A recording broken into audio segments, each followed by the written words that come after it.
I was asked a question about the bone that protects the internal organs of the chest. And for some reason, I said sternum because look at me trying to be all like biology and whatever. And the answer was rib cage.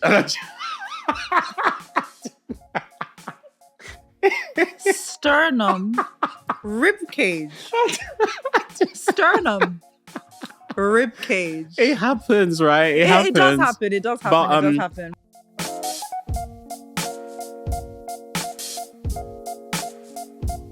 Hi everyone, welcome back to the Modern Man podcast, conversations on the human experience. I am Davina Oriakhi Idris and I will be your host for today. And my guest today is a somewhat familiar face. He's the one and only Mr. Hamza Idris, the man in front of and behind the Modern Man podcast. Yay. Oh, he's also my husband. Oh,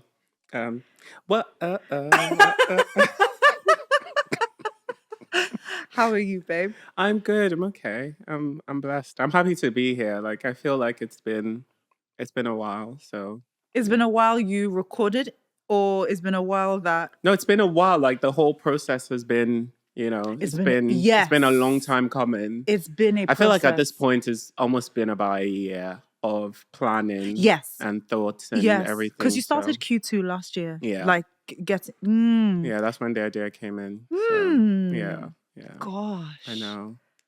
How does that make you feel? Old. I'm kidding. Don't be silly. Like positive stuff. Like it feels great. Like I feel so blessed, and I'm so grateful for the opportunity and the people that have been on. Yes. Like, it's one thing starting off as an idea and then kind of seeing everything come into fruition. And some things are not the way I planned it. Some things are a lot better. Actually, a lot of things are a lot better than I planned it. But it's been a journey. But yeah, I love that. All good stuff. I'm very proud of you. Oh, thank you. Because I feel like I've watched the process up close, and I know it hasn't been easy. So I'm very, very proud of you for your hard work, for your consistency, and for the excellent output. Oh, stop it. No, for real. I'm actually not saying this just because... Look, I'm married. If you're trying to like toast me, I don't know what you're doing. No, I'm grateful. I'm grateful. And obviously, like, we're together in the house and you tell me a lot. So it's not the first time I'm hearing it, but yeah, I'm appreciative, and thank you to you too. Like some people don't know, but like a lot of the ideas and a lot of the way things look, and a lot of the way things sound, like you have a lot of output in it. I send you most of my questions, you vet them. She adds a few as well if you So you're really great at asking questions. So it's like, why wouldn't I have you on the podcast as well? So, why won't I have you vet the questions and go through, and give your opinions as well? So, I'm glad. I'm glad you appreciate it. Yeah, I do. That's good. I'm glad. I'm going to take you back a little bit because I feel like you haven't had the platform, for the lack of a better term, to talk about why you started this podcast in the first place in depth. Not a 1 minute trailer. Not that. We're not talking about that. We're talking about you actually like talking about why you started the Modern Podcast before. And for those for those people that don't know, this isn't Hamza's first rodeo. This is actually not his first podcast. So could you walk us back to your first podcast and why you started this podcast? Oh, wow. Do you want like a journey of all three and like why we're here? This is the third. Yeah. Yeah, please go for it. Oh, gosh. Okay. So the first podcast I ever did was called Truth Serum. Shout out to Truth Serum and all the guests that were on it. It was super fun. So I started Truth Serum just as a means of escape. So it was COVID lockdown. Everyone's in their houses and I wasn't really doing a lot. And I was grateful during that period that I still had a job. I still had to go into the office 1 day a week to check on the plants because I work in facility management. So I was just thinking, I want a means of escape. So I thought to start talking about things that we all like want to know. So it was about like love and relationships and friendships and just having conversations with my friends. You were on the podcast as well. That was great. That was before. I think just as we started dating. Yeah, before we got engaged. Yeah. So yeah, Ramia was on the podcast. Brian was on the podcast. Can't remember all of the guests, but it was a lot of like self sessions. So I would have like topics, and I would write down, my thoughts and things like that. And it was like my first way of getting used to it, audio only at the Yes. time. So that was Truth Serum, and that was the reason why Truth Serum came about. And I was going to keep doing Truth Serum, but then my boss at the time, Natalie Phillips, she found the podcast somehow. I don't know how. And then she said that, that we, as a company and as an organization, we wanted to do something relating to DEI. That could I create something for the company? So that's how the Belonging series by CBRE was born. And it was amazing for me because I also got to be creative at work. So I interviewed a lot of senior leaders. I interviewed our managing director. I interviewed my business unit director, like loads of really cool and interesting people.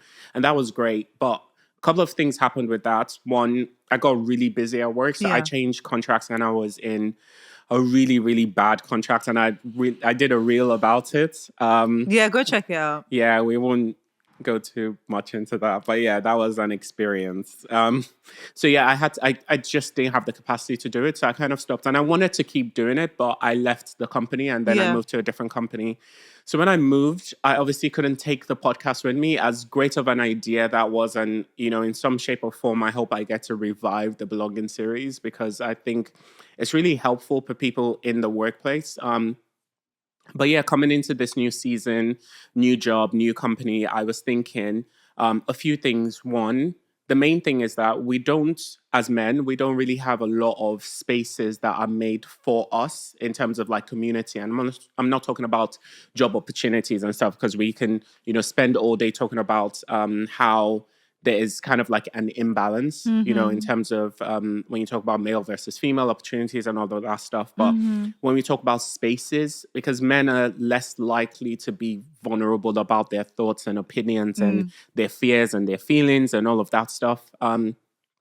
So I really thought that it was a good idea to kind of create those spaces that weren't, about the red pill and all of that really crazy stuff that is, in my opinion, even more toxic than, a lot of other things. So I thought, let's create a series of conversations that people can pick up anywhere, like any part of the series, and learn something from it. And I'm a huge fan of learning, even if it's just like something for like a minute, if even if I learn something that took a minute, I'm growing. You don't stop learning until the day you unfortunately die or something. So yeah, that was one of the reasons why, just to create that space and create a resource and kind of create a community for men to have conversations and show that there are other sides to to life and other sides to being.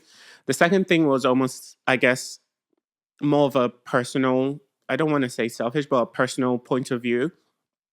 I was listening to someone and they said, always bet on yourself and always invest in yourself. And when I created the Belonging series by CBRE, I couldn't take that with me, which meant that as an individual, I had given almost like my intellectual property to someone that I can't use anymore. 100%. So I started to think like, why spend all that time and knowledge on something for someone else that I can't own? So doing this that isn't tied to a company or an organization creates that ability for me to have, total full control and ownership of it. So yeah, that's kind of the reasons why that happened. And yeah, we're here now. Yeah. I love that so much. Thank And I you. love that I love that you're also aware of that intellectual property piece. Oh, you gotta be like, as one of my good friends, Shona, would say, if you're not smart, people will take you for idiots. No, for real. Nah, for People will take you for idiots. idiots. But yeah, no, it was important because like I've been in the working environments now. I've been a worker for maybe like 10 years or something now at this point, and you could become very aware of how corporate Yes. treats individuals. So you want to ensure that you have something for yourself, 100%. and you want to ensure that you are developing yourself. 100%. Because unfortunately, it's not only about your 9 to 5. As stressful as this was, in terms of like, I would go to the office, take so much of the office, politics and everything, and then, work really hard because I do, and come back home. Thanks. Come back home, have dinner, and then I'm editing. I'm editing, or I'm planning, or I'm messaging people. And a lot of people don't know, but I'm not an outgoing person. He's not. I'm not an extrovert. I'm very much an introvert. Like, my ideal day is get out of bed, brush my teeth, read my Bible, spend time with my family, and then just stay in front of the TV playing video games. That's all I want to do. I don't want to go anywhere. I don't want to meet people. Even when I'm out walking our dog, Cavo, I have headphones on, and I particularly have big headphones on, so people know that I just want to be in my own space, So yeah, that's how everything kind of came together. Thank you so much for sharing, my love. My pleasure. You've mentioned a lot of things that are about you personally. So permit me to ask the question that you always ask your guests. Okay. Hamza, Yeah. tell me your story. Oh, Lord. Oh, gosh. You've told me the modern man story, so you don't need to include that, but tell me your story. Oof. So I don't even know where to start. And it's so interesting because I ask people this question all the time, and I expect them to kind of know what to say. And I'm just like, I don't know what to say. Pause. When we were doing this episode, planning for this episode, Yeah. I sent the questions to this man. I was trying to be helpful. Yeah. And now you come here and say, oh, your questions are easy and hardcore for other people. No, because like it's a few things. Like, one, even though I do send most of the questions to the guests before they come on, I also want a bit of natural reaction to it. Of course. I intentionally looked at the questions once and I kind of forgot about it. And plus, like, life got in the way, so I just got busy and kind of forgot about it. Yeah. But then also, when you're actually here in the moment and you're expected to answer questions, you're just like, okay, where do I? But no, I got you. Don't worry. So my story is I was born in Lagos, Nigeria, to two absolutely beautiful human beings, my mom and my dad, who are just amazing. And we spent a lot of time moving around because my mom was in the military, and I think I lived in probably about 3 or 4 different cities from the age of when I was born until I was about 16 when I moved to the UK. So I moved to the UK when I was 16. I started in Coventry. I did my foundation there. Then I went to University of Birmingham for my undergraduates, then University of Manchester for my master's. And then I came into the corporate sector. And funny enough, when I got my first job, I was given options of where to work.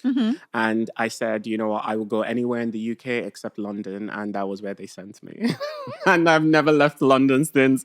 I'm not going to lie, I love London now. It's just like, it just makes sense. Like, everything is just here. It's so quick, so connected, but London is expensive. Anyway, I started my career officially in 2016. And I have been working in commercial real estate ever since, and I've really enjoyed it. And I've done a lot of things that I've always been a believer in trying things, So I've been on, things like some TV shows, like some UK TV shows, which hopefully no one finds because I really did bad in one of the game shows. But and I've created podcasts and I've lived lives and experiences, and I think I don't know what else to say about my story, but that's me, right? That's you. Yeah, that's me. I want to know about these game shows. Do you know, I can't actually remember the name of it, but no, I don't want to say it because I did really bad. I did really bad. I had a friend at the time, and then I told him that I was on this game show, and he was like, "Oh yeah, I'm really looking forward to watching it." And then he watched it whenever it came out, like 6 months or whatever, however long later. And I was like, "How was it?" And he was like, It was really bad. And I was like, yeah. Yay. Because, like, you know, like when you're in there in the moment and you get asked questions, I think I like confused like Brad Pitt for someone else. And I was asked a question about the bone that protects the internal organs of the chest. And for some reason, I said sternum. Because look at me trying to be all like biology and whatever. And the answer was rib cage.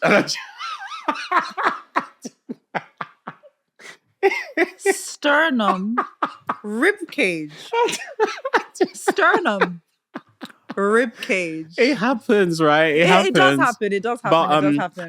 I'm honestly a believer of, you know, everything happens for a reason. Mm-hmm. And I just feel like at that time, it wasn't my time to win that game show and a lot of money because, you know, I was a kid, I was young. I'll probably have like spent it on buying like a new car or like new clothes and then, you know, whatever. I'm not saying now that if I won a huge amount of sum, I'll make all of the right decisions, but most likely a lot better than I would have when I was younger. Say it would be better than when you were younger. Like 1,000%. But yeah, so yeah, I believe everything happens for a reason. And to me, it's all experiences. Like, I just wanted to do it. You know, like, I've never been on a set of a game show. So yeah, sure, do it. I love that. I've never, you know, there were times when I love singing and I love music. And, you know, I've been part of my church choir. There you go.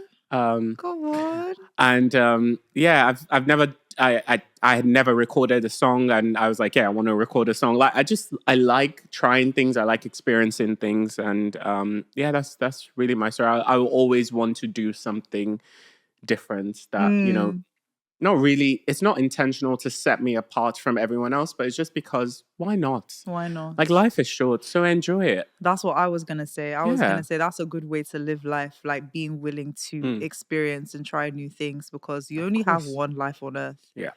So why not try things? So that's really good. Yeah. Thank you for sharing your story, my love. Pleasure. My pleasure. So you've spoken about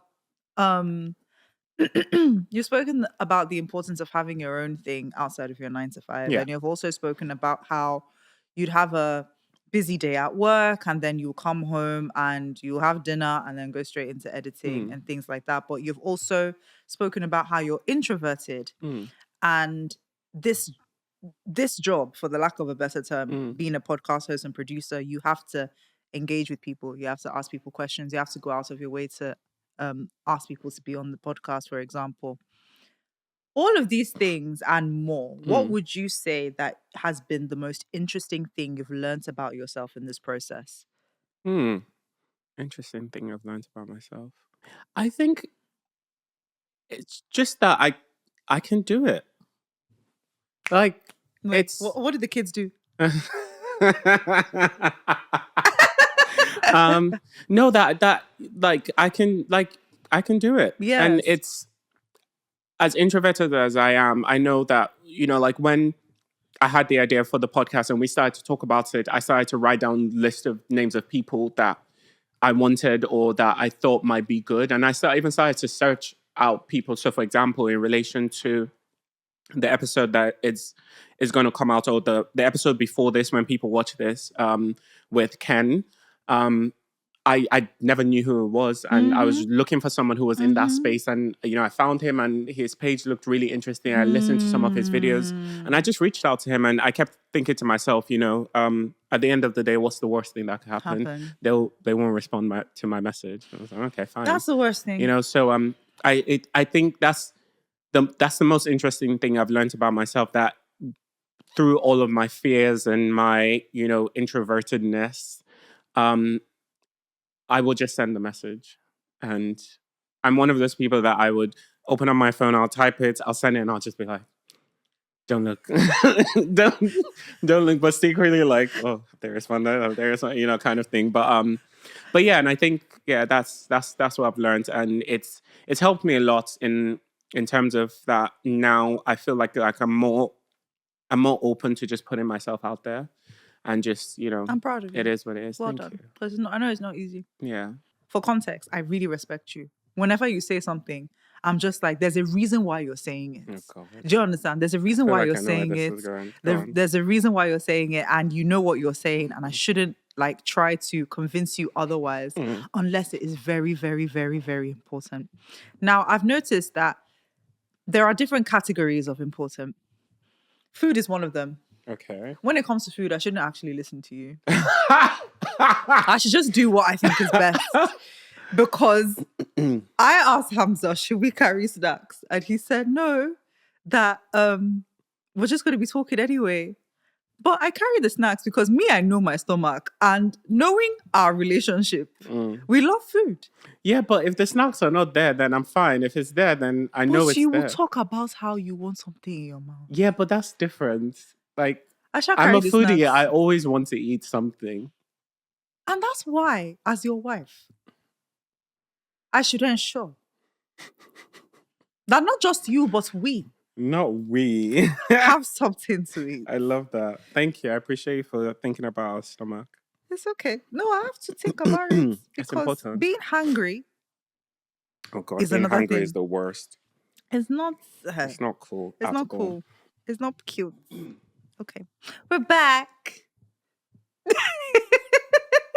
Okay. So, you've spoken about John Kenny.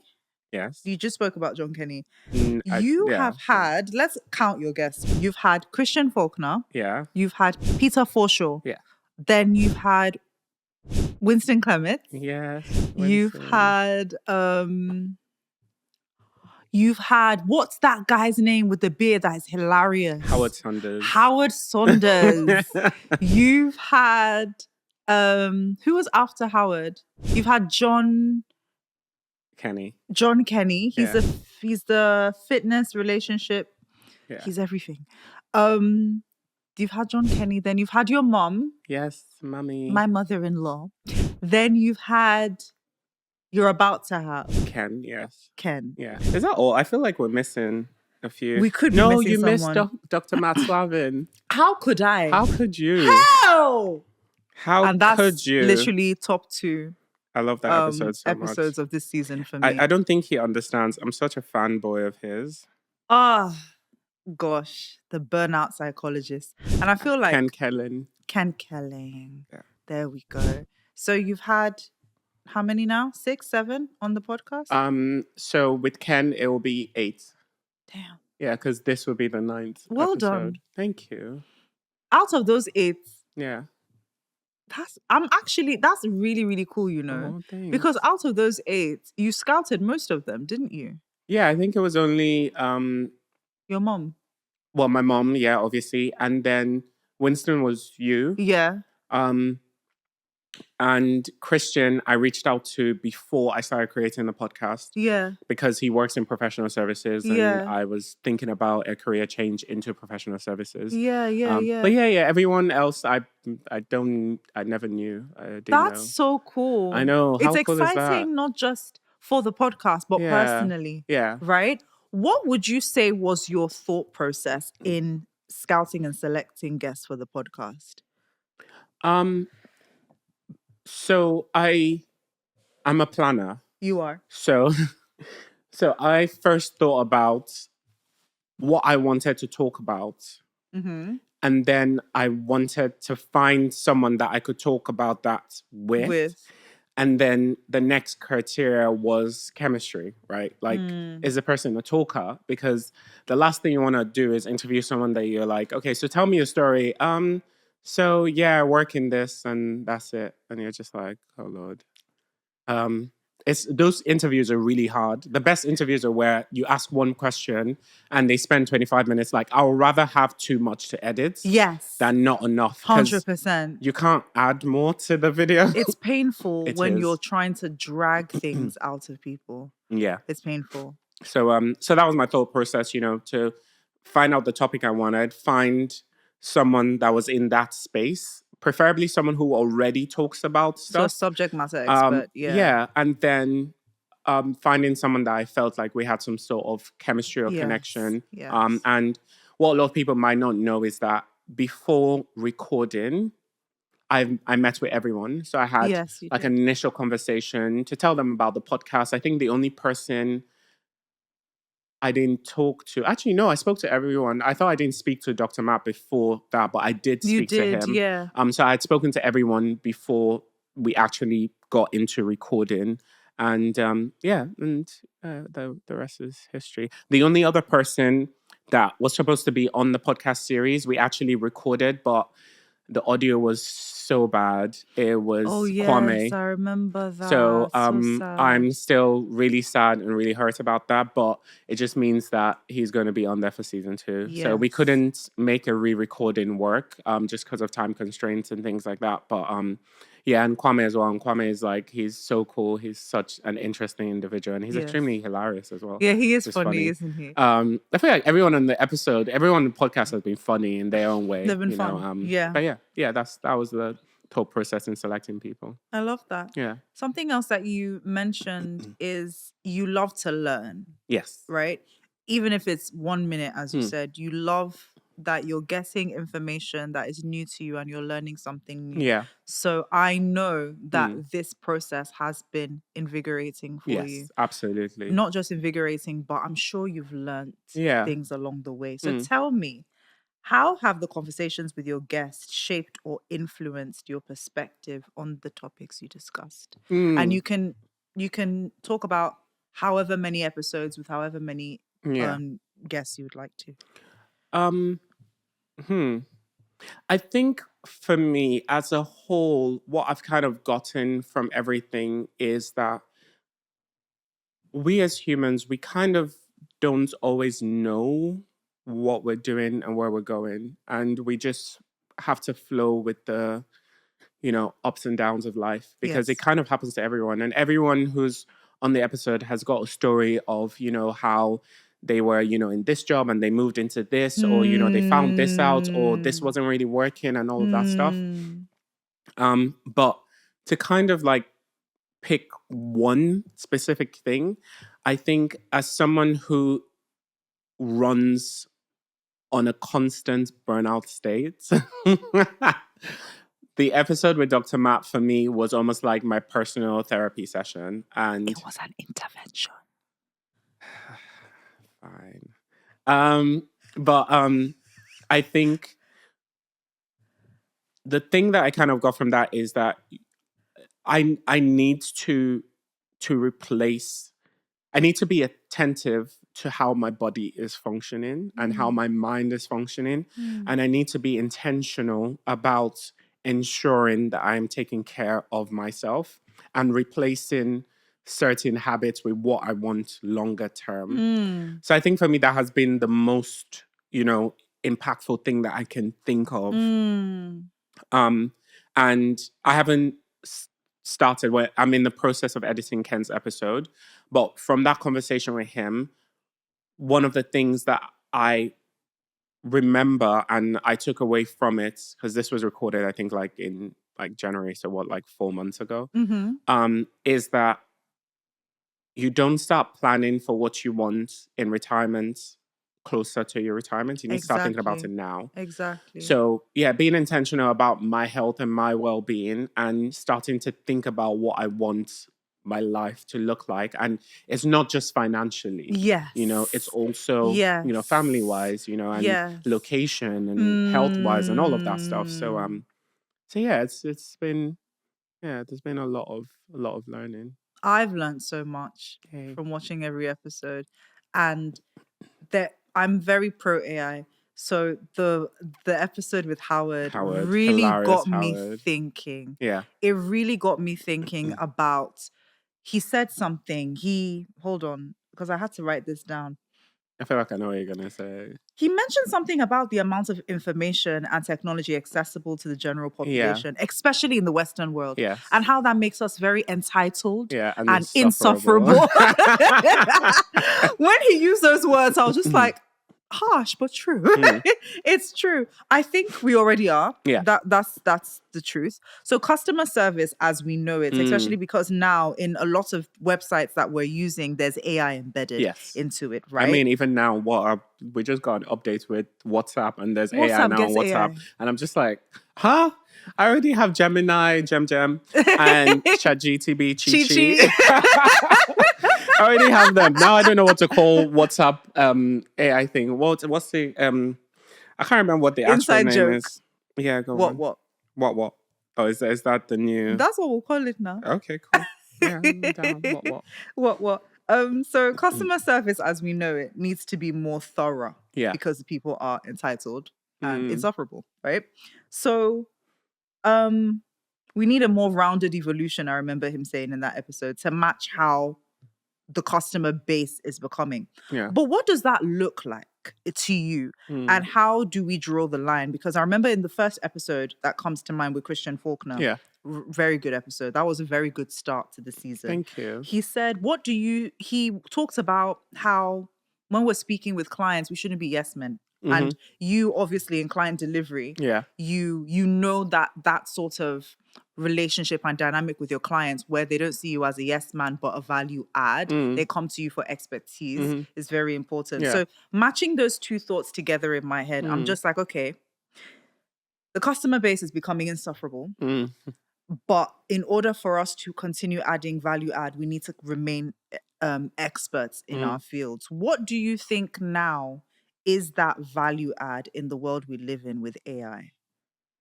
From your standpoint, as a podcast host, as a commercial properties professional, like what do you think that is? I think one of the things that Howard mentioned in that episode is the power of human touch and human connection. We were all in lockdown, right? We were all in that period of, we couldn't go anywhere. We couldn't see people in person. So we spent a lot of time on phones. I remember Clubhouse. Clubhouse? Where is that? I don't know, but I wish them well because it was really fun. Like, we had a good time. I had seen people like my ex-classmates that have moved to America, and some in like Dubai and some in like Spain and Australia, all of this. I was like, wow, like so nice to see you guys. Like, it was just so fun to like play games and all of that stuff. Fair. I have a different perspective of Clubhouse.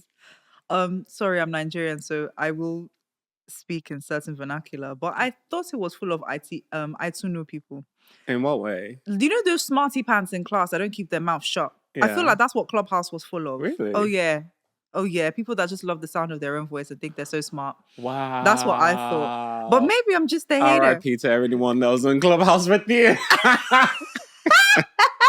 Anyway, go on. Sorry. So I just think that there is that human element that is still needed and will still be. And it's AI is a tool at the end of the day, right? So it's there to replace certain things and to make things a lot easier, but it can't replace everything. Because at the end of the day, you still need boots on the ground. So take, for example, in my industry, commercial real estate, we are using AI to inform the decision of how to maintain things. So for example, if, let's take a pump. If a pump is supposed to be serviced every 3 months, under normal circumstances, you will send an engineer there every 3 months. Now, sending an engineer there every 3 months might not seem like a lot, but if you are managing, let's say currently, like we look after maybe 11 buildings across the southern part of the UK.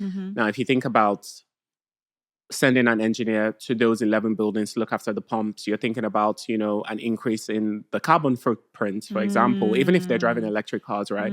So still, you're still thinking about carbon footprints. You're thinking about the time, you're thinking about the expertise and all of that stuff. But does every pump need to be serviced every 3 months? Why can't AI look at the running of that pump and inform the decision and say, look, the pump has been running fine up until this period.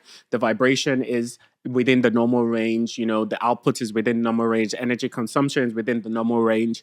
However, this other pump needs to be serviced, like every 2 months instead, or it needs to be serviced sooner. You can push this one back. You can bring this forward and all of that. So that is the tool, right? So we kind of all need to get to a place where we're using AI as a tool, not as a direct replacement. So there will be areas where the human touch still needed. Like if I go to a coffee shop, I still want to chat to someone, like, oh, thank you, especially and that's coming from an introvert.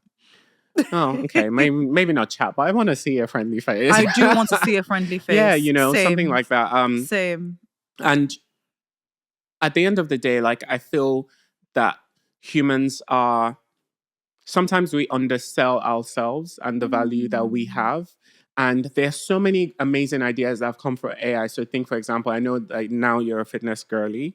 So the app of like that, you can take a picture of your food and AI tells you, Yes, the you know, macros and the all of calories. this stuff Yeah. is so great, but it's a thought of someone to say, oh, can I use AI to do this? And it makes things quicker. I use AI even for podcasting, right? I use AI sometimes to proofread my questions. I use AI to scan my transcripts, and suggest titles for things and all of that stuff. Like all of that is great. So I think like we are all becoming insufferable because we kind of have an elevated standard of how we want things, and we have an elevated time frame of how quickly we want things.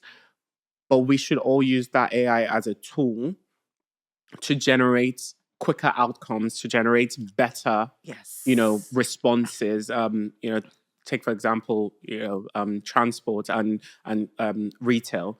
How can a company like Amazon use AI to ensure that people are getting their parcels quicker? You can use AI to scan the amount of items or the type of items that are being bought by certain geographies and ensure that those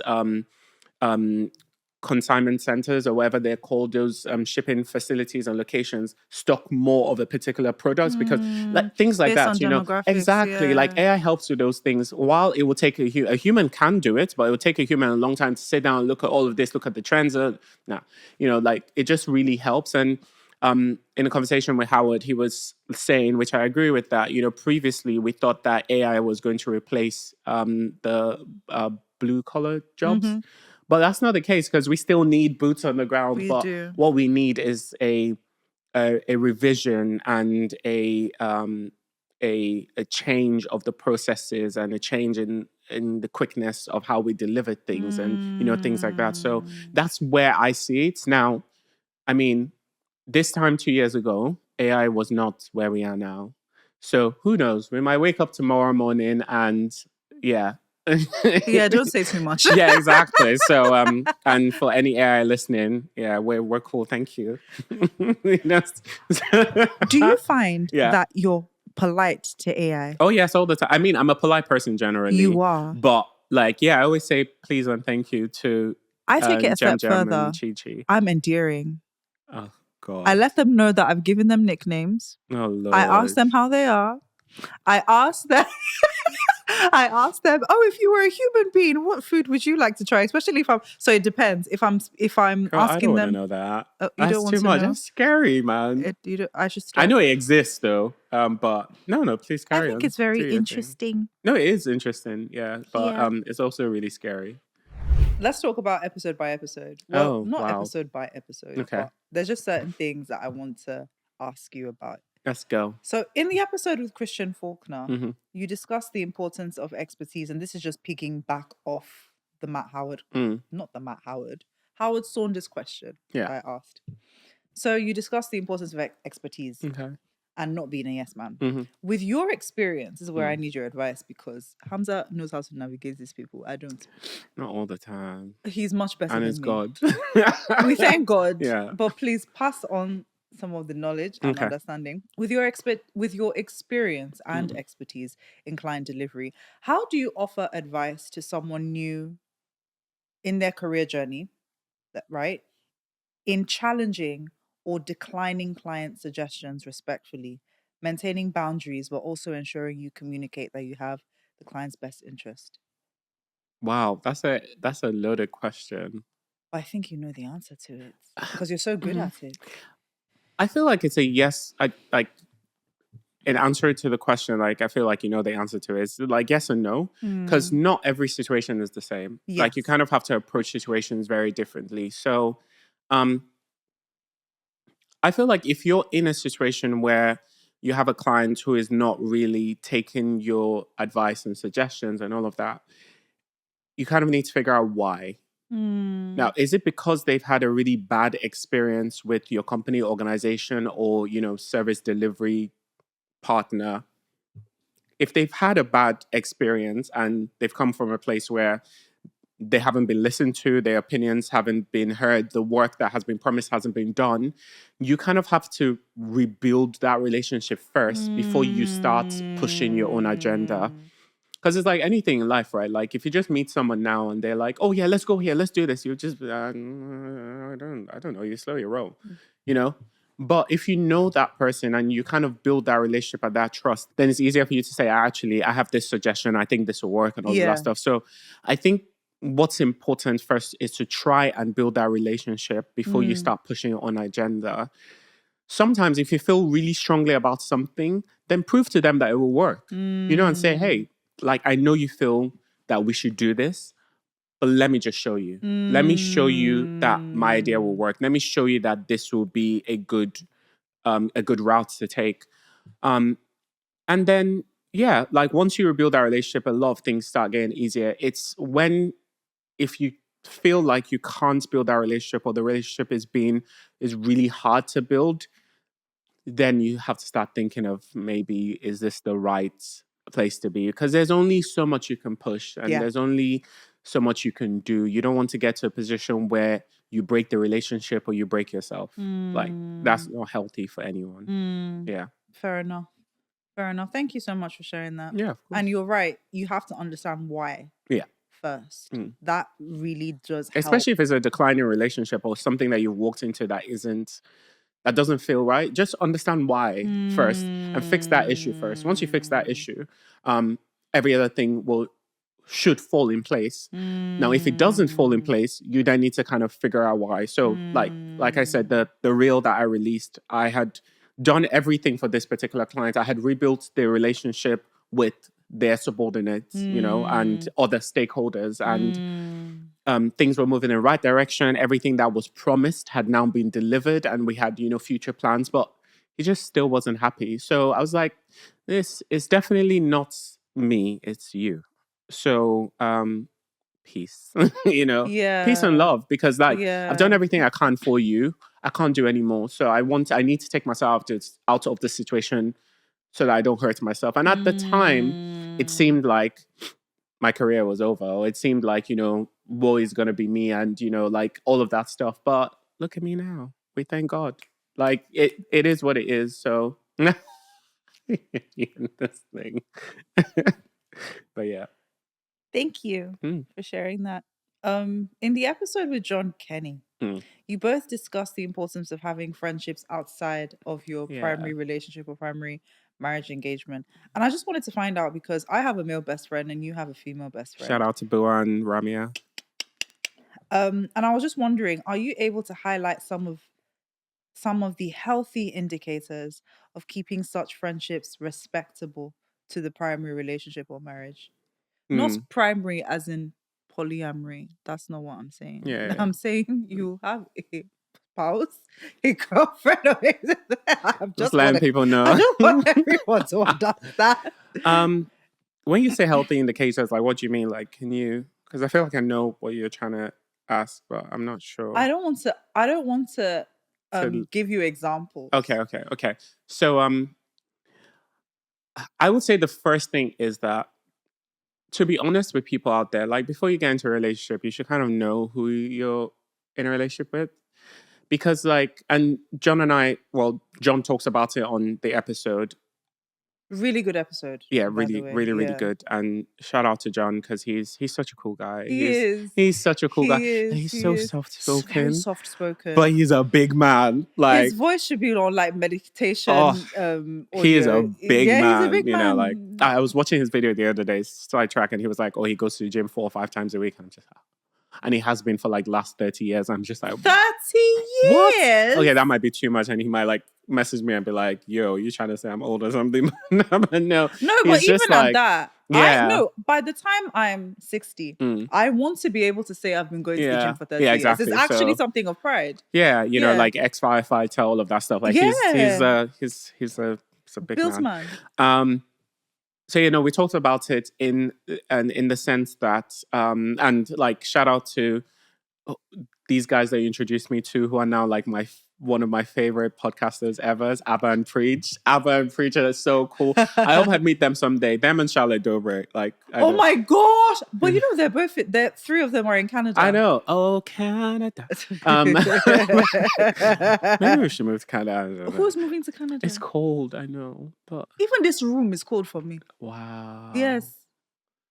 Anyway, so John was saying on the episode that you can't get into a relationship with someone and then expect them to be someone else because you're now in a relationship with them, or expect them to change or want them to change. That's who you met when you go into a relationship. So if you are with someone, so for example, and their best friend is all touchy-feely with them, do you really expect that to change? Like, when you're in the relationship, do you know what I mean? Like, if you're with someone and that person can't have an honest conversation with their so-called best friend about something that they don't like, do you expect them to stand up for you when something happens? So there's a lot of things that you need to look out for before you now say, I'm entering a relationship. Exactly. Yeah. And I'm blessed in the sense that, and I know you have the same with your best friend, Bua, but I'm blessed to say that I have that relationship with my best friend, Ramia, where I can tell her how I honestly feel. Yeah. And she can do the same. Yeah. And it's not a disrespectful way of, like, we're not going to curse each other out. And I think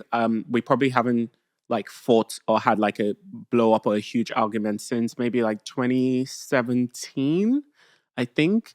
So it's been 18, 19, 20, 21, 22, 23. So it's been a good, like, 7 or 8 years. Yeah. But we have honest conversations, and that's Which is important. It's true. But then the other thing as well is that I'm blessed to be in a position where she wants to see me happy and see me succeed. And in turn, she wants our relationship to succeed, and she wants to see us succeed. And I wish the same for her. So my mom always says something, and she says, and it's because of life experiences and things like that. And I'm sure if your mom heard this, she'd be like, yes. But if a person doesn't like the mother of a child, do you expect them to like the child? So if a person, like if your best friend doesn't genuinely want to see you happy and doesn't genuinely want the best for you, can they actually respect your relationship? So I remember the first day that we kind of reconvened our relationship, because like it was like part 3. It was part 3 before the drum roll to the engagement and marriage and whatnot. But I remember telling Ramya about, our like date and like, well, I didn't think it was a date, but like our like hangouts. And then she goes, oh, Davina likes you. And I'm like, what? Nah, don't be silly. We're just friends. She's like, nah, Hamza, she likes you. And I'm like, nah. But do you see what I mean? Like, it was really that. And I told her when I was starting to look at rings and, she was just really expressive of all of that. And I know that if she felt that you weren't good for me, she would have been honest with me. And because that's how I am with her and people that she's dated, that I felt that maybe they were not the best. So, and I've joined that gang too. I love you, Ramya.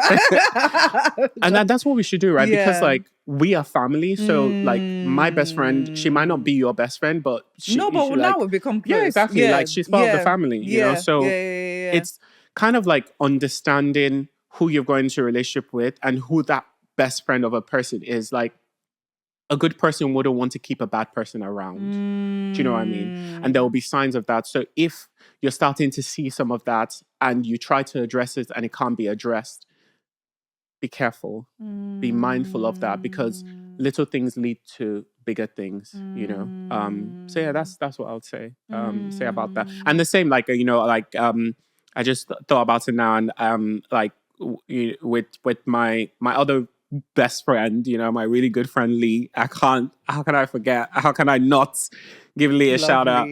But Lee's the same. Do you know what I mean? Like I would have honest conversation with him and he'll have honest conversations with me, but like we're able to keep each other honest. And that's what you want. Whether it's a male best friend or a female best friend, sentiment is the same. Because like with a male best friend, like are they, taking you into doing things like drugs, and alcohol and too much drinking and infidelity. There's just so much, like it's just a person. Like who are you hanging out with? Who is the person's friends? Like there's a saying, show me your friends and I'll tell you who you are. Like, yes, it's a huge generalization. And sometimes we just have people in our lives who we're just genuinely connected to and we just care for, but they might not be the best for us. It doesn't mean that we're indulging in everything that they're doing. Oh yeah, I'm a very good example of that. Yeah, but actually. at the same time, you want to make sure that this person that I'm getting into a relationship with or this person that I'm marrying, do they have sense? If the person has sense, then you can trust that their decisions will make sense. But then also, if you see something that you're not happy with, you should be able to talk about it, male or female. Like, I expect you to tell me, Hamza, I don't agree with this, or I don't like this. And you will expect that I will listen, even though I don't agree, but I should listen and give you a proper feedback. So that applies for relationships, for friendships, for all of it. So to me, that is what an indicator of a healthy friendship and relationship would be, is that respect and understanding and mutual wants for success and happiness. Because there's some people that will say are your best friends, but the way they talk about your partners who are actually good people, or the way they talk about, you know, your success and the way they talk about you behind your back, like, it's crazy. Like, I have never said anything about Ramya that anyone can say, oh, did you hear what Hamza said about you? And no one would tell me that she said anything about me, because she's like, if it's something she hasn't said to my face, then I know she didn't say it. That's Facts, you know. so So that's how you kind of know. And unfortunately, there's situations where people are not in the best of friendships and relationships, and they know. Like, I talked about this with John as well, and he was talking about like doing some sessions, and he was like talking to his clients, and like he's like, come on, like, you know. And I'm like, yeah, so like, you know, you know this now. It's like, what are you doing? You know? So yeah. Thank you for sharing that. I love how you said it really depends on the person, and good people want to keep good people around, because as you said, like, do you mean well for me? That's actually really important. That's the first place to start. That's actually really important. Not to go into too much detail, but I remember when I had an issue and you literally said, Davina, I wouldn't keep them around if they didn't mean me well. Yeah. And it's the truth. That's actually like, there's so many stories of, you know, like really bad things happening to like friends, you know, done by their so-called best friends or their friends. But no one can tell me that the sign wasn't there.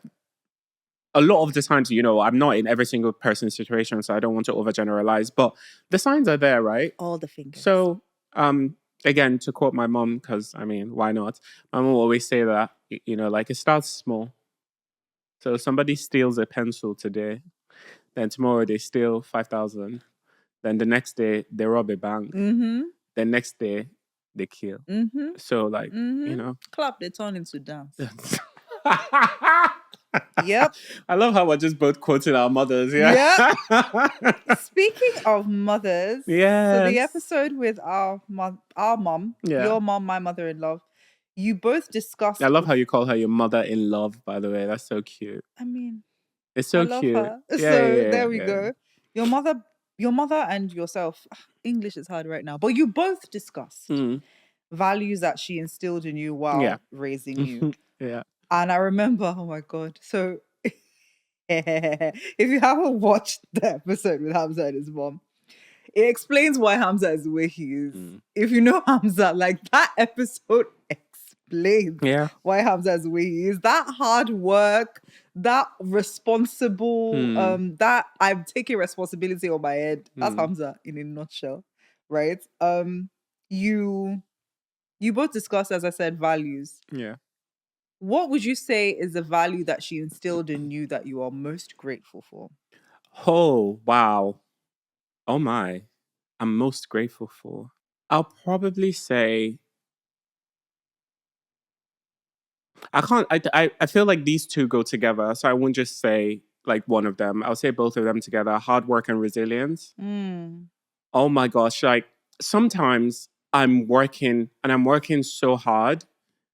No, 3 words: hard work, resilience, and dedication.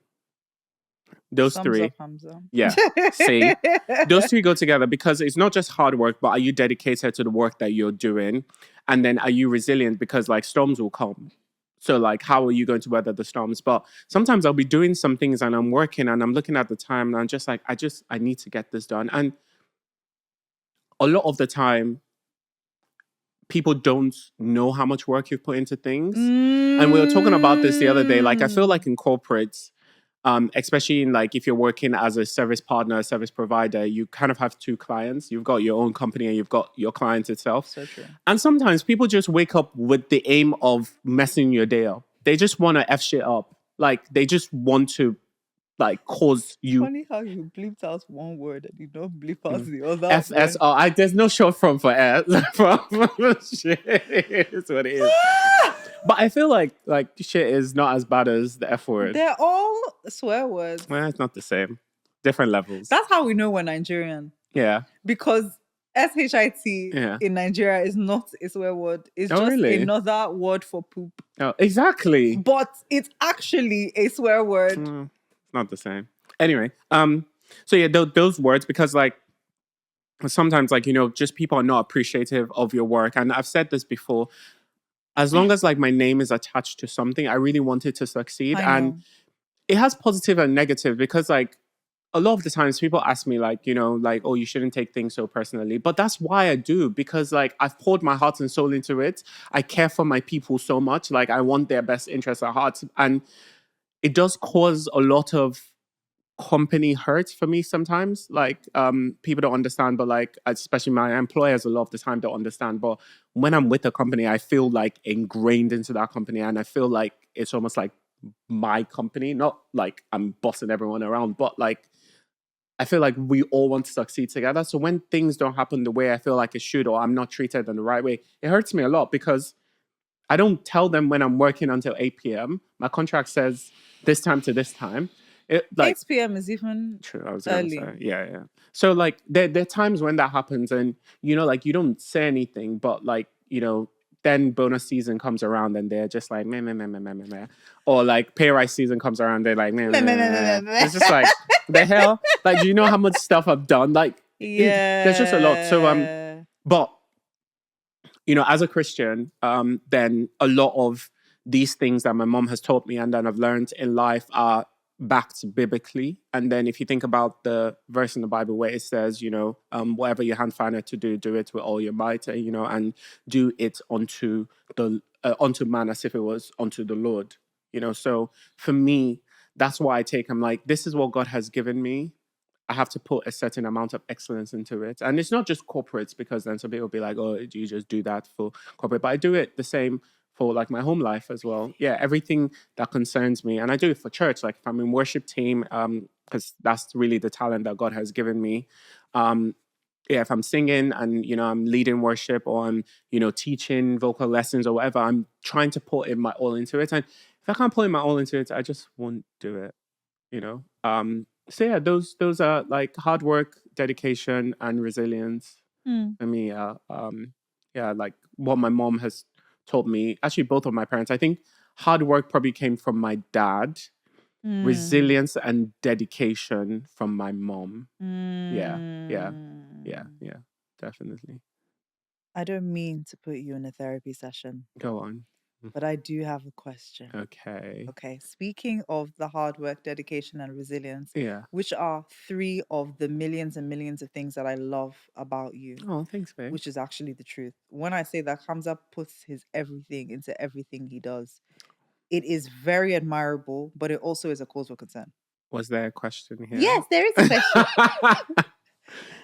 So your mom, go watch the episode, but your mom narrates a story narrates the story of your grandmother making sure that you get your homework done as soon as you walk through the door, and before you eat or play, right? Yeah.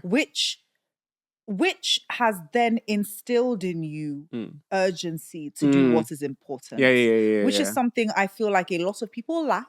Oh, yes. And it's very annoying. It's very annoying. I was actually having a conversation with my friend Aisha. Yeah. And we were talking about how we both just don't understand how in the workplace people don't have a sense of urgency, or they don't have a sense of pride in the work that they do. Yeah. And then it frustrates us because we are now trying to do our best work. Yeah. But these people are like ops because they don't want to do their best work. They're happy and you're to delaying post, me. right? Like, I want to get this task off my plate. I want to get it done, and I want to get it done well. Yeah. And you are now being an op, right? So, but relating to that urgency, because I believe that there's a balance, right? Relating to that urgency that you have in work, relating to the episode with Matt, the burnout psychologist, he spoke a lot about balance, didn't he? So I was wondering if you could describe or imagine a balance, having that urgency to do work well, but also to make sure that you're pacing yourself for the sake of your mental and physical health. Yeah. What does that look like to you? I think most importantly, it's just being aware of it. So take, for Awareness. example, the Modern Man podcast. I was planning the episodes. I was scripting the episodes. I was writing questions. I was contacting guests. I was filming the episodes. And then I will be editing, then posting, then putting everything on. And then... Well done. Thank you. It's not easy. And then I just started to think, like, which of these things can I not do? Because at the end of the day, the thing that we need is time, right? We need as much time as we can get. And I was like, why? Why am I editing? Like, why? Can I just proof it? So it did cost me a bit of money. And some things, or another thing is also not having things the exact way I want to. So being a little bit less of a perfectionist. I'm still a perfectionist, but just a little bit less. So some of the episodes and some of the editing is not exactly the way I want it to be, but I'm just like, the progress over perfection. Yeah, the meat is there. The episode is out. Like, what you need is there. Maybe there was one part that the guest went, and it's in the episode, because I used to take everything out, even to this tiny detail. But now I'm just like, So I think for me, that's where I'm not perfect in that respect. I'm still, I would say, a workaholic, overzealous, still make sure that all my cells in Excel are the same width. I'm that kind of person. That still happens. But it's one of the things I love about you, to be fair. But I'm more attentive of how I need to create a little bit more time for myself. So if there's things that I don't need to do, I'll pass it off. So one of the things I've learned since taking this new job is that now I have a much bigger team, and things are not always done the exact way I want it to be done. And I just let it be. I just let it be. If it's not done exactly the way I need it to be done, the world is not going to end. So, and it also allows people to grow and show their own individualism, at the end of the day. So, that's what I've done, being more attentive to my time and what I need and what I can take off my plate, So, yeah. I love that. Thanks. Thank you so much for sharing that. I love the way you answered that question. And I love that you used the example of... I know why you're trying to toast me. I've told you I'm married. I don't... I'm kidding. Moving on. Swiftly. But still on Matt's, the burnout psychologist. Love that episode, babe. Oh! Yeah. I'm such a huge fan of him. Yeah. Oh my gosh. Very rich episode. Yeah. I think it's as I said, top 2 favorites of this season. But you both discussed, which I found very intriguing, how you need to speak the language of the listener when you are talking about mental health. Oh, yeah. As a husband, as a man, what advice would you give women on speaking to their husbands about mental health? I know this is the Modern Man podcast, but as a woman here, I would like the sisters to know too. Yeah, but you know that, like, you do this, like, you support me, like, more than I could have ever imagined. I think. Oh, that's very kind of you, but the question is for you to answer. For me, I would say that 2 things. The first thing is just let the man or the person know that you're there. Let them know that you're there. And secondly, just give them that space to come to you with the conversations. The more you probe, the more irritating it becomes. Yes. And especially if someone is already on edge, if I'm already feeling some type of way and you are nagging me, it just becomes annoying, and then we get into a fight. I mean, to predicate all of this, Is that the word? I don't know. We'll continue. English scholars, before all of this, is to know. I've said this before, and I say it again: know who you are marrying or who you're getting into a relationship with. I agree. Because, like, if you're in a relationship with someone who has anger issues or who is not able to even express their own thoughts, what do you expect from them? What do you want them to say? Do you know what I mean? But I'm someone that I express myself when I am good and ready to express myself. That is so and true. that's how most people are. Some people, it might take them months. Some, it might take them weeks. Some, it might take days, some hours, some minutes, some seconds. It just varies. And it also depends on the day. But let them know that you're there for them. And give them the space to. And sometimes even like, spend time with them doing something silly. Or just being there. Like sometimes I will be feeling a type of way because my job sometimes frustrates me a lot. And I get so stressed and I get so tired and I get upset sometimes and I take a lot of things personally. It's just how I am. And I get home and I might be in a mood. And actually, this I learned from Tim. So Tim Young, who is like one of my mentors and just an absolutely amazing human being. Shout out, Tim. Tim is so cool. Tim said this to me a while ago, and he's like, "Oh, that when he gets home, his wife knows. Like he just says hello, and he goes into a different room for a little while." So sometimes I do that nowadays. Like I tell you, I need some time to decompress, but I communicate that to you. So I have talked about this before, learning how to communicate and, being able to express that amount of feeling. Because sometimes you might need some space and some time, right? So, but you will say to me, oh, if you need to talk, I'm here. And then sometimes if I'm in the room decompressing on my phone, I'm listening to music or whatever, you might knock on the door and be like, oh, there's food or something, which will like help me come out of my shell a little bit more.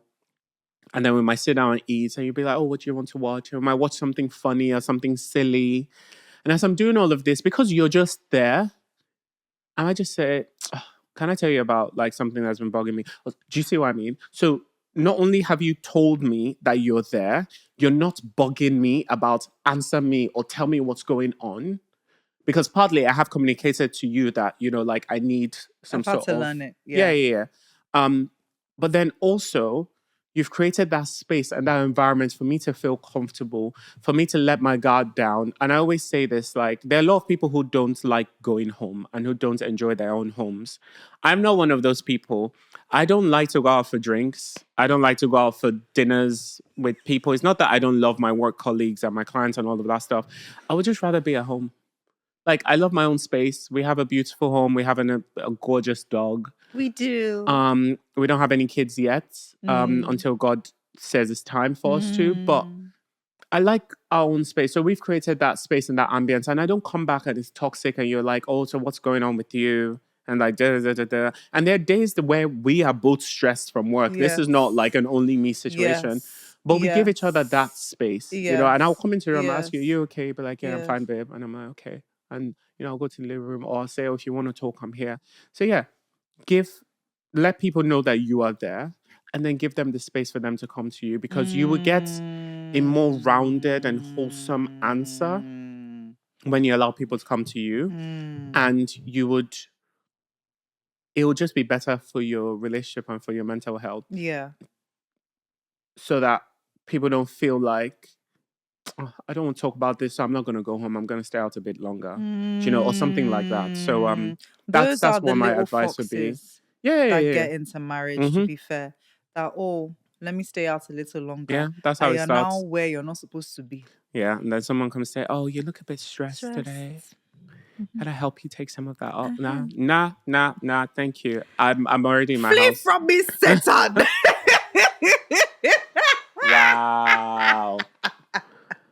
Wow.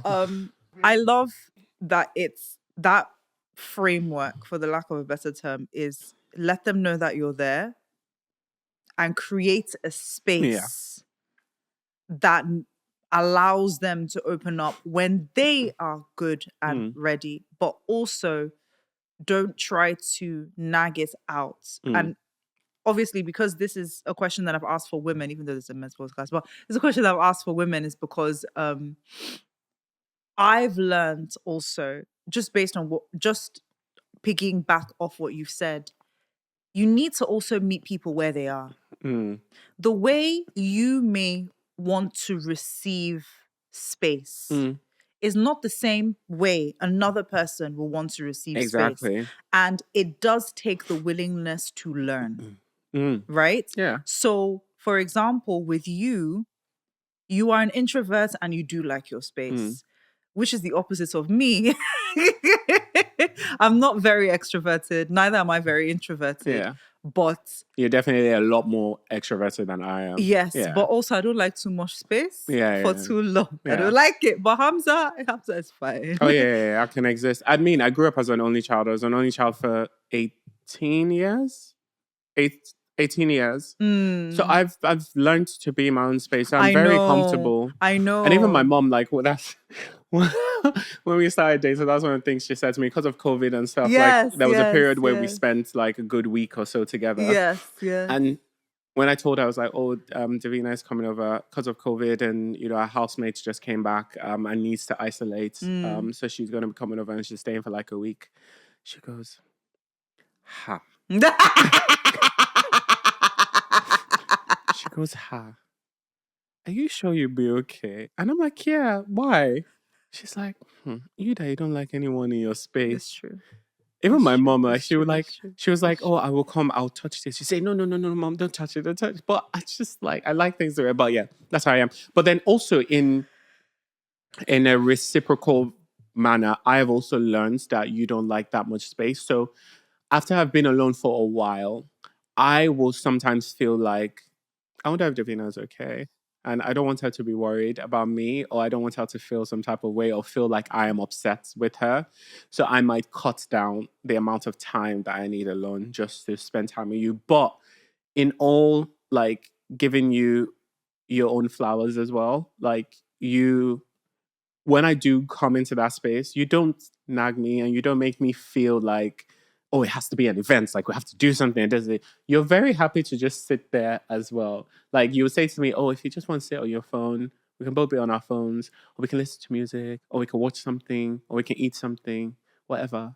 Like, and it's just like, yeah, like, I appreciate that a lot. Like, that's what... You're welcome. I feel I'm married out. I married you. Good. But yeah, like, I just love that. I can't! So, you mentioned that one of the values that you appreciate being instilled in you as a child was resilience. And that reminds me of the episode with Winston Clements. Yes. How has that episode with Winston and your discussion with Winston shaped your perspective on resilience, especially from his point of view? Winston as a person, he's so inspiring. Like, I find it so cool that I can just text him now and just be like, hey, Winston, how are you? How's the family? Gorgeous family. Yes, absolutely. Yeah. But I think his story is one of just keep going. Like, just keep doing what you're doing. Like, you will be in spaces where you want to find your own connections, and you want to find other spaces that work for you and do that, and that's for me is what I've learned from him, to just keep going and just keep finding spaces that are meant for me. And if there are no spaces like that, I'll create them. Create your own. Yeah. So, yeah. I love that. I love that a lot. He mentioned something, and just me also working in the DEI space, what he said was very profound. He said something about how don't create things for us if one of us is not in the room. How exactly did he say it? He said, how did he say it? If it's for us or something, if it's nothing for us without us. Yes. I was like, I know this. Without us. Yes. Now you, and I hate to be the one to ask this, but I will be the one to ask this. Go on. You as a Black man, especially a first generation immigrant, immigrant, in a space, in an industry that there isn't much representation of you. How have you found navigating to where you are now? Oh Lord. Because I remember, and you've also, since we've been together, you've also had a very quick acceleration.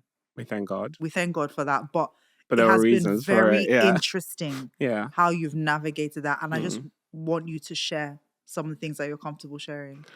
To be honest, I can't say that it's been me.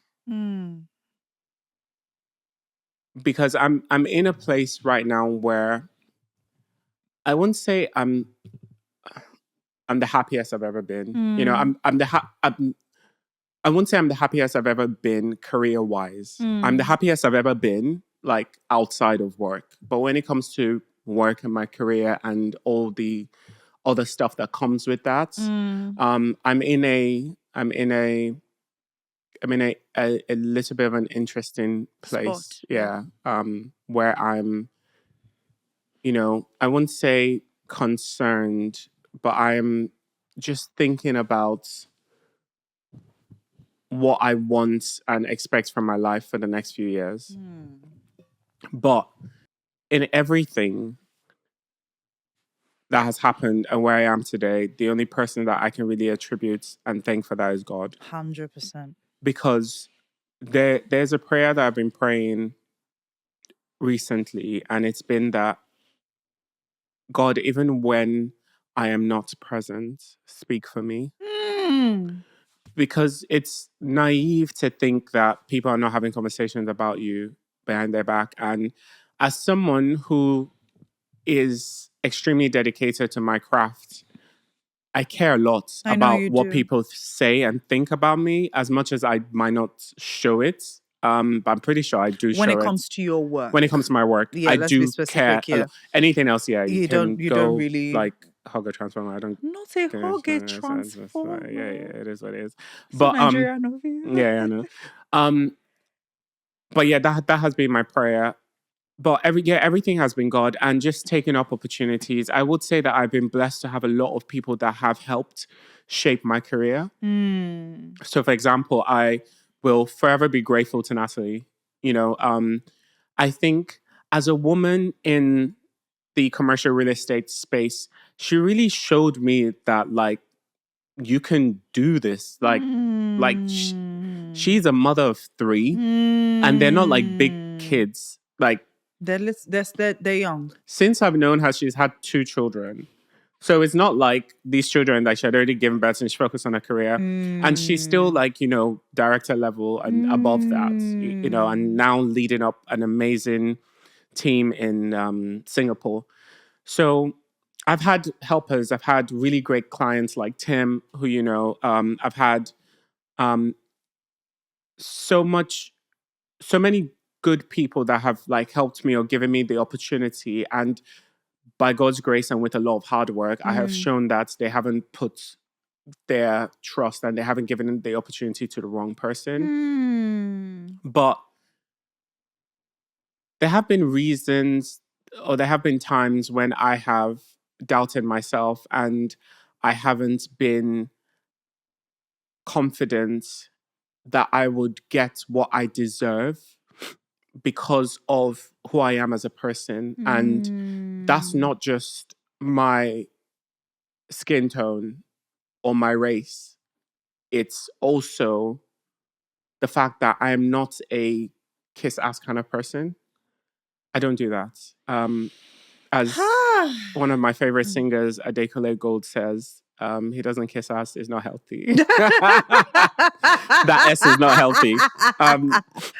But I'm not a fan of the pop culture. I'm not hanging out with directors and senior leaders in the UK. Yeah, I'm not hanging out with people like that to try and see what's next for a career and try to get a heads up. I just can't, like, my body doesn't allow me to. If I'm going out to the pub with colleagues, I'm going there to have a good time. I'm going there to have fun. if we're going out to like, and there's music, I will be dancing. Like, I don't want to talk about work outside work.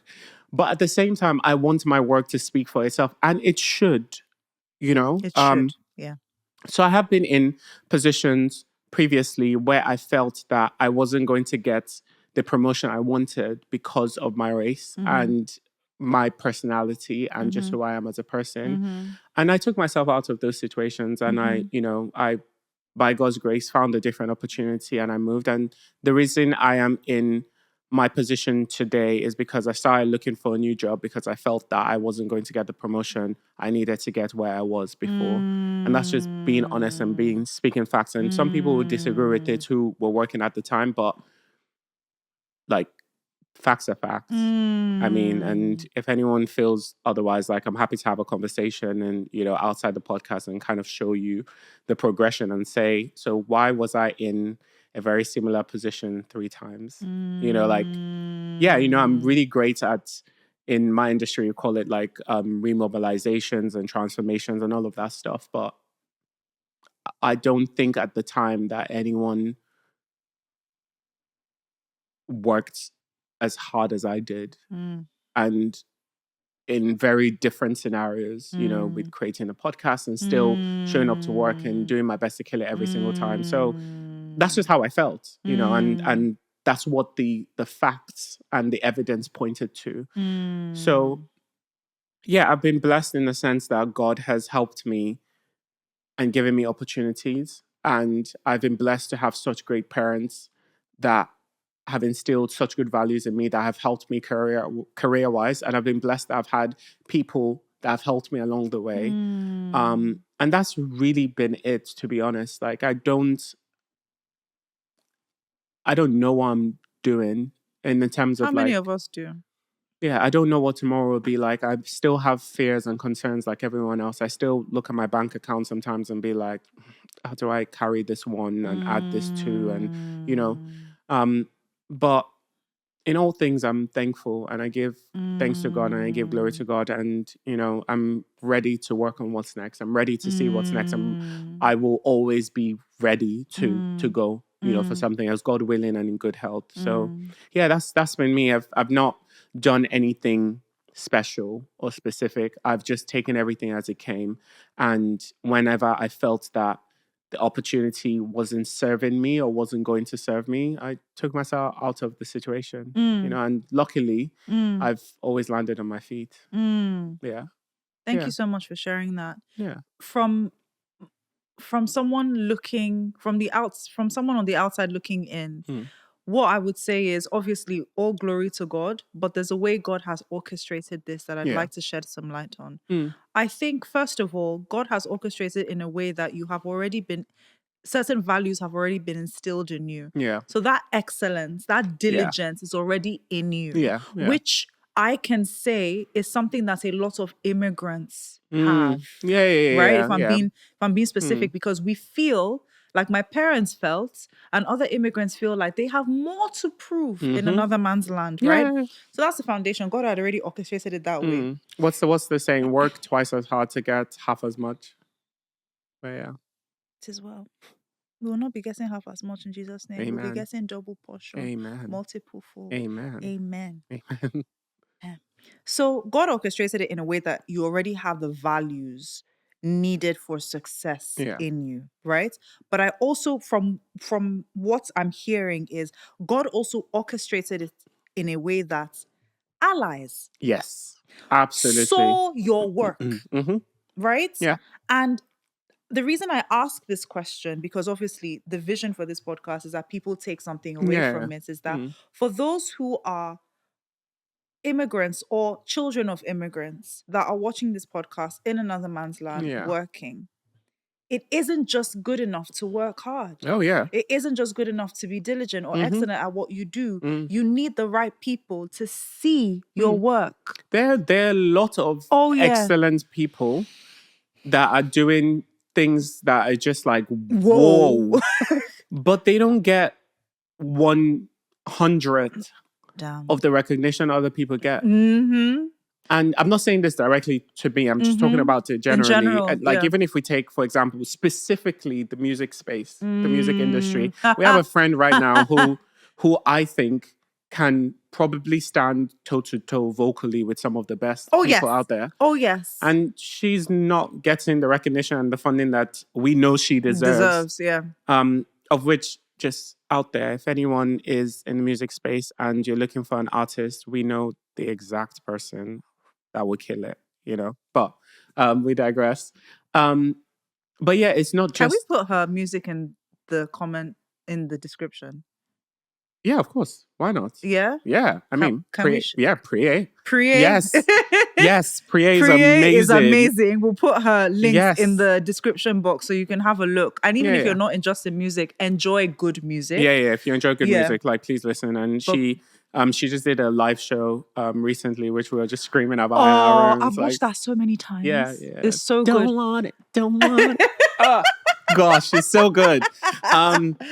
But yeah, like not specific in her, and I know that, you know, God has great plans for her and she's going to do amazing. But there are so many other people, you know, that are putting in a lot of hard work and are not getting it. I mean, we just saw that Instagram tweet, and I'm not going to mention the name because they're two really huge stars, about how both people broke out in the same year.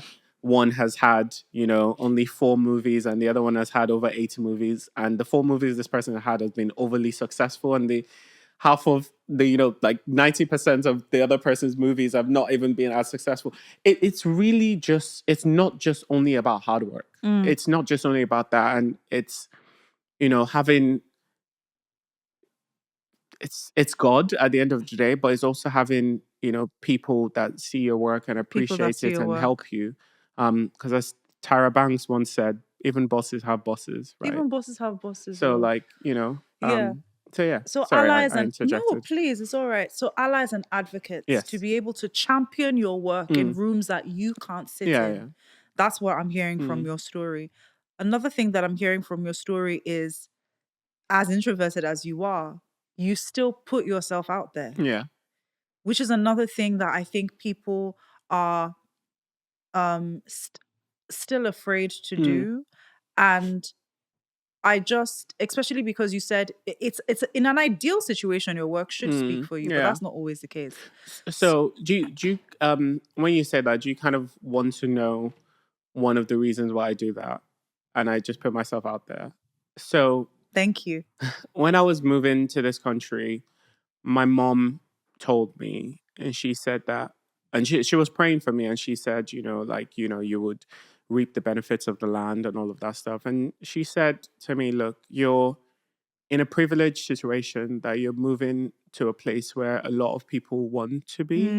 She said, don't take anything for granted, and, you know, try and get and take all the opportunities you can. So that's one of the reasons why I do it, because like, also I'm not a nepo baby. Like, I don't have like super famous parents. My parents are pretty much middle class. And they've done really well, because obviously, like, I'm not naive to say when you move to the UK, you have to pay international fees up front. So like, you know, we thank God for that. That they were able to afford that and, you know, keep my education going.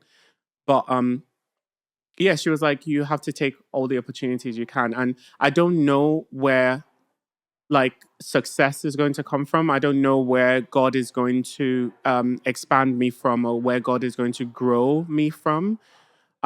So what I try and do is, any opportunity that comes that I think is the right thing for me, I'll take it. I'll do it. Like even this podcast, I felt so much anxiety about putting it out there, especially talking about it on LinkedIn. I felt so much anxiety about it. I just felt that, you know, people would be like, oh, this guy again, you know, but at the end of the day, why not? It's also my page. If you don't want it, then just scroll. So yeah. Facts are facts. Yeah, so that's really why I take all of those opportunities. And yeah, like you said, it's a combination of things, you know. It's people seeing your work and, you know, having those champions and allies. And when you are given that opportunity, do it to the best of your ability, you know, work hard and show out, you know, and just have faith that the good times are coming. The good times will be ahead. So even now, while I'm in this space where I don't feel 100%, I'm still hopeful. You know, yeah, like it's not always going to be always me. You're not going to see me in the street and I'm like, I'm so That's sad. never Hamza, to be honest. Yeah, like it is what it is. You know, there's days when I feel great, and there are days when I'm just like, I don't know what's going to happen next. I don't know what my future holds. And, you know, now the older you get, the more things just start to like come. It's just like, why? I want to go back to, you know, being a student and all I have to think about is which class I'm going to skip. You even are thinking of students. I look at our dog cover and I'm just like, what? Isn't that nice that all you think about is when am I going to pee, poo, eat and sleep? Yeah. And who's going to When pet are these people me? coming home? When are they coming so I can home? get When are pets? they petted? I want to go play and go for long walks. Ah, the life. Yeah, but yeah, such is life, you know. Such is life. Well done, my love. Thank you, babe. Well done. It's not easy. It's not easy. Thank you so much for sharing that with me. Thank you. And sharing that with us because we're all here watching. Everyone. Matt's episode. Yes. The burnout psychologist. Yes. He uses the best analogies. Oh, he does. Yeah, he's so cool. Which one was your favorite? The pedal thing. What is the pedal thing? So where he was talking about that, I'm not going to frame this correctly because I'm not a psychologist, but how he was talking about like your mental and emotional well-being, and you know your body runs on a pedal, like go and then stop and stuff. And if you're always on the go, your body kind of gets stuck in that and it doesn't know how to step on the brake pedal. When he said that, I think I then responded to him with saying, "You have the best analogies," because at that point he had probably given like 3 or 4. This is why I'm such a huge fan, right? Like I follow him on all the socials, even though he's been on my podcast. I'm like, I'm still like liking, share.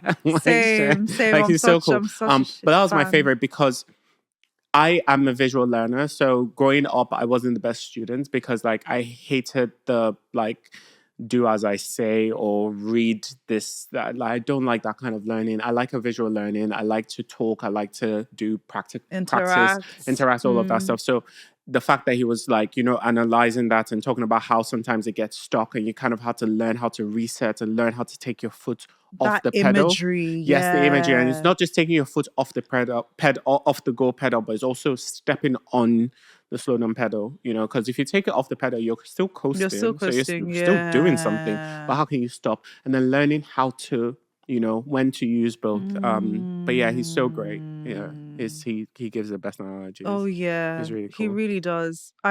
If you haven't watched that episode, go watch it. Go watch it. Tap. Nah, I'm not gonna lie. Like the whole season has been so rich. Oh yes, it has with been. information and inspiration. And I'm a podcast person. I consume podcasts a lot, so I know a good podcast, and I'm not being biased. Like I genuinely enjoy the podcast. Thank you. I love some more than others. Yeah, not because of bias, but because of they how just much resonates with you more. Yeah, of course. Yeah. Like I take notes as well when I really do like a podcast. And you're so sweet. Like I see all of your comments and stuff, and I'm just like, oh. Yeah. So it's been a very successful season. Thank you. The Modern Man season 1 has now come to an end. Yay. I'm very proud of you. Thank you, babe. Looking back, if you could give Hamza of Q2 2024 some advice about the podcast, what would you tell him? About the podcast, I would say enjoy it. And take your time and enjoy it. Yeah. Because originally the podcast was supposed to launch in October. I remember that. And it was severely delayed because of the branding. Yes. The branding took a lot of time. And I'm glad it did because it's gorgeous. The branding is gorgeous. So yes. It's so good. It was like so much more than I thought I was going to get out of it. Because I'm so used to, you know, creating a podcast and we just have a logo. But now there's a branding, there's a color scheme, and there's a branding kit. There's a transition. Yep. Like everything is just created. Branded. It's so lovely. Cool. It's really good. So yeah, that's what I would have given myself, because that was the first with the delay. I was really upset about the delay because I had a timeline and I Yes, wanted it to come out I and all of that remember. stuff. And I reached out to some people as well, even some people that I had worked with previously, and I wanted them on the podcast, and we just couldn't make it happen. So there was just a lot that I was upset about, and I don't think I really enjoyed the the what's it called, the journey of it. So I didn't enjoy the journey as much as I could have. So looking back, that's what I would have said. And then also, I would say that, you know, the like I'm gonna curse because now we've established that the S word is a curse word, but the numbers don't mean shit, because the number of people that have texted me to be like, oh, this is what I was getting. Like someone was, I don't know, live texting, live tweeting, whatever it is, my mom's episode, and she's about to have a second child now. And she was just texting me. I was actually going to tell you about it, but it was the day I came on when you were like extremely sleepy. So Oh like I yeah. forgot. So like she was like texting me as she was watching it, and it just felt like it meant so much to me than, looking on there and seeing that we have 20,000 subscribers or, 100,000 subscribers. Like all of that is great, but are people actually connecting with the episode? That's what I mean. I had a whole conversation with a contractor of mine, shout out to Nathan, who came into the office, and we're supposed to have a meeting about something. And then he was like, oh, I just watched your episode with your mom. And I'm like, oh gosh, okay. And he was just asking questions. He was like, oh, so what was that like growing up like for you? Oh yeah, so your mom is in the military, like what was this and that? And it was just like, and he was like, oh, like you never think about these things. He was like, oh, so you moved to the UK when you were 16? He was like, oh, my kids are, they're at home now, and I don't know if they will ever be able to like move on their own when they're 16 and like this and that. And it was just like it touched me so much. And as someone who's an introvert, getting someone talking to me about the things that I have done is just like, I know. but it's also just so amazing I that know. Yeah. this thing that was in my head Yeah. is now out in the world, and people Yeah. like have opinions and thoughts, and it kind of helps them to think about things differently. Yes. And I'm so grateful for that. Like, I don't know. I definitely want to do a season 2. Like, I think that this will kind of grow and keep getting better. And I still have like ideas for season 1, like off season, like in terms of like taking each episode and kind of doing my own version of it and just reviewing some of the elements for it and giving more examples personally. Because in each episode, I didn't really get a chance to talk as much of my own experiences, when it came to each individual topic. But I have all of those. Understandable. You wanted to focus on Yeah, the exactly. guest. I mean, they are the guests. That's the reason why they're there. So I had all of these. I have all of these ideas and things like that. But it's just so nice to kind of, get that connection with people and that feedback. So yeah, just telling myself, enjoy the ride and really enjoy it. Take your time with it because no one is rushing me. I'm not currently signed to a contract, or I don't have a deal with a company that's like, okay, so you have to release 25 episodes in the next 20 weeks or something like that. Although I'm open to that, all the iHeart radios of the world and the Spotifys and the Apple and all of that good stuff. But most importantly, and I think one of the things I forgot to say to your earlier question of why did I, start the whole podcast thing, is that I'm a creative person at heart. Like I love using a creative element. So this was an outlet for that creativity side. I used to do a lot with music. I don't do as much with music these days because I'm not in the worship team currently in my church, even though that's, I'm in, the works in the process of getting that sorted. But I just wanted a creative outlet, and this was that, so yeah, enjoy the process, because now like we're coming to the end where like this is the last recording for the season, and it's just like Crazy. I feel like I started it yesterday, but no, it's been like what, I think the first episode was recorded in September, October, something like that. So yeah, just enjoy it, take your time with it, because time is gonna go so quickly. You're gonna look back and be like, whoa, what happened? Yeah. So yeah. I thank you for sharing that. Oh, please, my You've pleasure. also answered you also answered a part of my question saying, what else can we expect from the modern man? So I know you mentioned reviewing you reacting, reviewing to the episodes yourself to give more personal examples. Is there anything else that we can expect apart from season 2? I have so many ideas, but like one of our favorite singers, Simi, when she was doing the listening party to her new album, and they were asking her like, so I know where you're going with this. what can we expect? Like, I feel like I don't want to say a lot because I don't want people to think that, 100%. Okay, so if I don't do this, you can now say, well, you wanted to do this and you haven't done this, But one of the things that I really want to do is that I really want to create that space for men to just be themselves,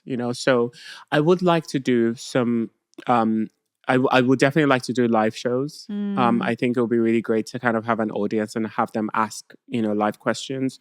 But also I want to do like trips with other men. Like I want us to go to like a different country, like Thailand or, I don't know, like somewhere, the Maldives. uh, but I want to create that experience for men and, like have sessions where, like breakout sessions, where, we're talking about different topics and really empowering each other. And because the thing is, one thing that I've heard previously is we all have our own spheres of life, and we want to have people who are positively influencing their own spheres in life. So how else can people influence their own spheres if they don't have what they need to be a positive impact in those spheres? So that's really why the Modern Man exists. And the podcast for me is kind of like the introduction. It's like the trailer to the Modern Man community. So yes, there are all of these ideas, obviously like resources and things like that and career counseling. And I feel like the older I get, the more God puts in my heart a heart for charity and for people who are less fortunate. So that's also a huge part of this as well that I want to do. And yeah, whatever God has in store for me, whatever God says that, okay, you should be doing this now, or like, okay, I need you to move on to this. And yeah, I'm his willing and able servant, and I will be here to do the work. Yeah, the fun work. Yeah. Hard work is good work. Yeah. Yeah. Hard work is good work. Good work is hard work. All of them. I don't know how she says it. Bless her, Kamala Harris. But yeah.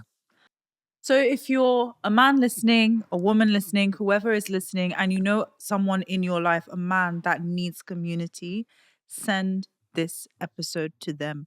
Because I also think that this episode would be a good way to introduce someone to the podcast. Yes. Because we've spoken about all the episodes essentially. So please send this to them. We are one.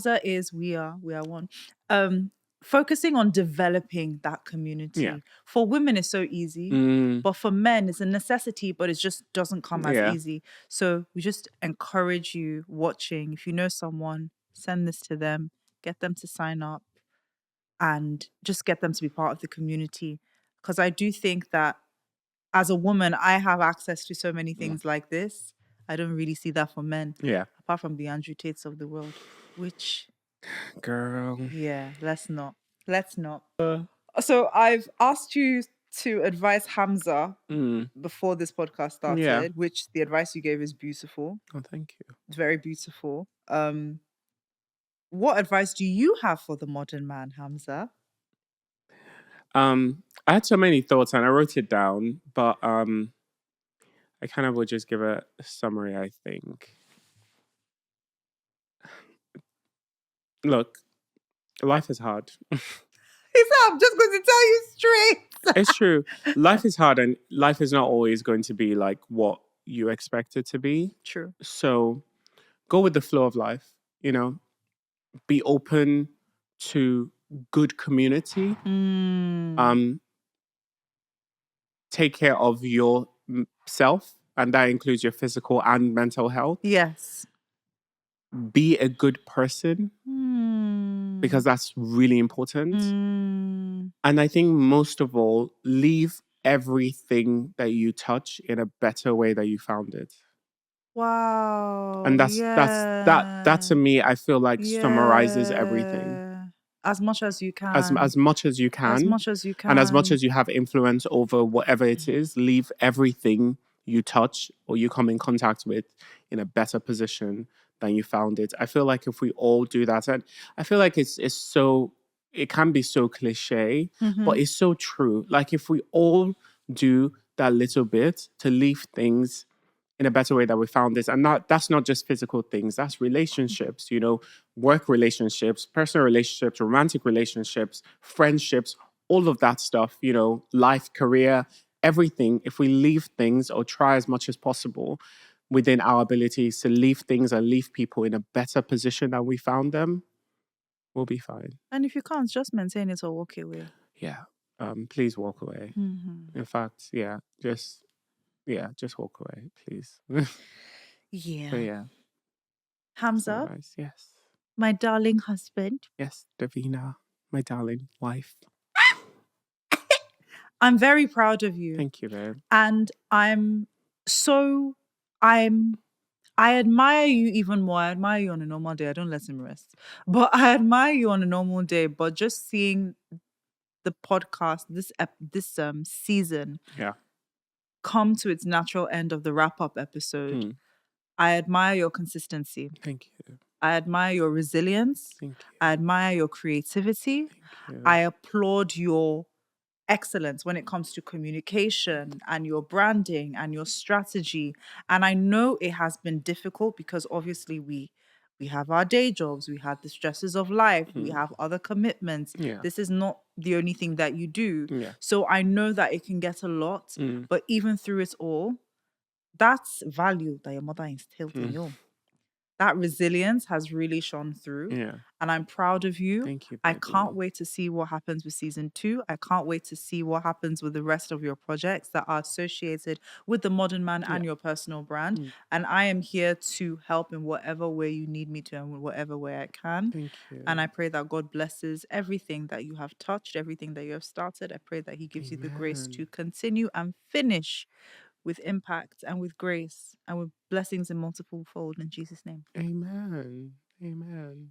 That's the end. Woohoo! Woohoo! That's a wrap for season 1. I can't believe we're here. But yeah. Just to kind of also say thank you so much for doing this. Oh, please, my pleasure. I love this. I couldn't think of anyone better to do a wrap-up episode because you asked the best questions and you're just such a great support system. And you know me better than, anyone else. So, thank you. Yeah. You're welcome. All right. Bye, everyone. Bye. Thank you for watching.